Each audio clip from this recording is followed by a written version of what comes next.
Iran বলছে এটা তো শুধু সতর্কবার্তা। বৈরুতের ধ্বংসস্তূপ থেকে এবার সরাসরি জবাব। লক্ষ্য ইসরায়েলের সামরিক ঘাঁটি রামাত ডেভিড এয়ারবেস। রোববার রাত উত্তর ইসরায়েল জুড়ে হঠাৎ বেজে ওঠে সতর্কতা সাইরেন। আকাশে ধরা পড়ে একের পর এক ক্ষেপণাস্ত্রের গতিপথ। ইরানের দাবি 3 দফায় ব্যালিস্টিক মিসাইল ছোড়া হয়েছে রামাত ডেভিড এয়ারবেসের দিকে। এই ঘাঁটি কেন গুরুত্বপূর্ণ?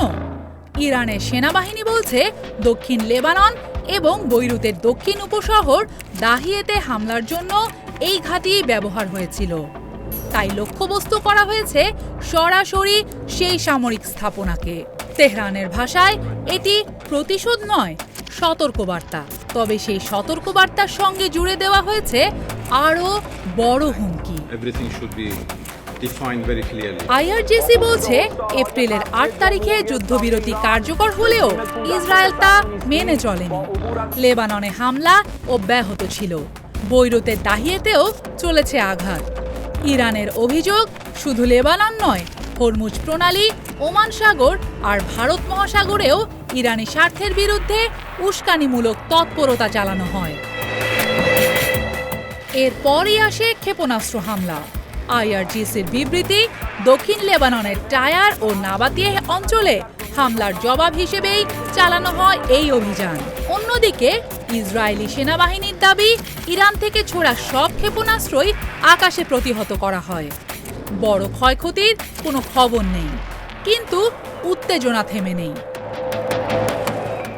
ইরানের খাতাম আল আম্বিয়া সেন্ট্রাল হেডকোয়ার্টার্সের পক্ষ থেকে স্পষ্ট হুঁশিয়ারি দেওয়া হয়, যদি বৈরুতের দক্ষিণ উপশহরে হামলা বাড়ানো হয়, জবাব হবে আরও ভয়াবহ।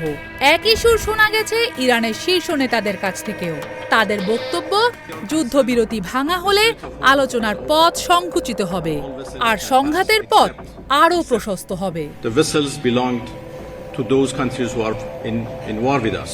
এদিকে পরিস্থিতি নিয়ন্ত্রণে রাখতে সরাসরি হস্তক্ষেপের চেষ্টা করেছেন মার্কিন প্রেসিডেন্ট ডোনাল্ড ট্রাম্প।